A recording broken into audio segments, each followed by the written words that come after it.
আমি Satyajit Shastri crime press Bengal অন্তর্মান জাগৃতির পক্ষ হইতে আপনাদের জানাই শুভ সকাল। আজ 9 জুলাই বৃহস্পতিবার।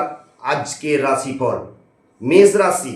মেষ রাশির ক্ষেত্রে আর্থিক জায়গা যথেষ্ট শুভ, কিন্তু আর্থিক জায়গা শুভ হইলেও স্বাস্থ্যের জায়গা খুব একটা ভালো নয়। এছাড়াও যে কোনো ভ্রমণের ক্ষেত্রে চিন্তা ভাবনা করেই করাটা ভালো। বৃষ রাশির ক্ষেত্রে আজকের দিনটা অত্যন্তই অশুভ, তাই আর্থিক জায়গা বলুন, স্বাস্থ্যের জায়গা বলুন, সব কিছুর দিক থেকেই আপনার খুব একটা শুভ নয়, অর্থাৎ অশুভ। মিথুন রাশির ক্ষেত্রে মোটামুটি শুভ, তার মানে শুভও নয় অশুভও নয়, মধ্যম বলা যায়। আর্থিক জায়গা বলুন, স্বাস্থ্যের জায়গা হয়তো অতটা খারাপ যাবে না। কর্কট রাশির ক্ষেত্রে আজকের দিনটা মোটামুটি শুভ অশুভ মিশ্রিত ফল বটে, তবে আর্থিক বিনিয়োগে কিছুটা হলেও স্বস্তি পাবেন, কিন্তু স্বাস্থ্যের জায়গা খুব একটা সুখপ্রদ নয়। সিংহ রাশির ক্ষেত্রে আপনাদের বলি, যাদের সিংহ রাশি তাদের আজকের জায়গা অর্থাৎ আজকের দিনটা আর্থিক জায়গাটা মোটামুটি শুভ, স্বাস্থ্যের জায়গাও মোটামুটি শুভই বলা যায়। মধ্যম চলার পক্ষে যথেষ্ট সহজ সরল হবে। কন্যা রাশির ক্ষেত্রে যথেষ্টই শুভ বলা যায়। আর্থিক জায়গা বলুন, স্বাস্থ্যের জায়গা বলুন, সার্বিকভাবে কন্যার ক্ষেত্রে আজকের দিনটা যথেষ্ট শুভ।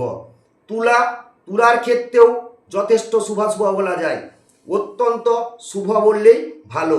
আর্থিক বিনিয়োগ, আর্থিক জায়গাতে ভালো অর্থ আসার সম্ভাবনা এবং হঠাৎ প্রাপ্তির সম্ভাবনা আপনার ক্ষেত্রে আছে। স্বাস্থ্য আপনার ভালো যাবে।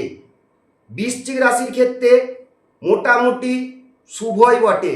বৃশ্চিক রাশির ক্ষেত্রেও আর্থিক জায়গাটা যথেষ্ট ভালো, কিছু অর্থ আসার সম্ভাবনা রয়েছে এবং স্বাস্থ্যের জায়গা মধ্যম।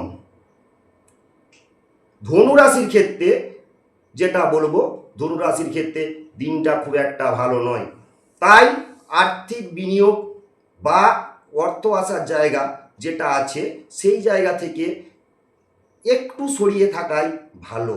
স্বাস্থ্যের জায়গা মোটামুটি শুভ। মকর রাশির ক্ষেত্রে দিনটা মোটামুটি শুভ, অর্থাৎ অল্প স্বল্প অর্থ আসতে পারে, কিন্তু ঝুঁকি বিনিয়োগের জায়গা আপনি যাবেন না এবং স্বাস্থ্য নিয়ে সচেতন থাকুন। কুম্ভ রাশির ক্ষেত্রে যেটা বলি, কুম্ভ রাশির জায়গাটা যথেষ্ট অশুভ আছে, কারণ কুম্ভ রাশি কোনো বিনিয়োগে যা চলবে না, আর্থিক কোনো ঝুঁকি নেওয়া চলবে না, স্বাস্থ্যের ব্যাপারেও যথেষ্ট সচেতন থাকুন।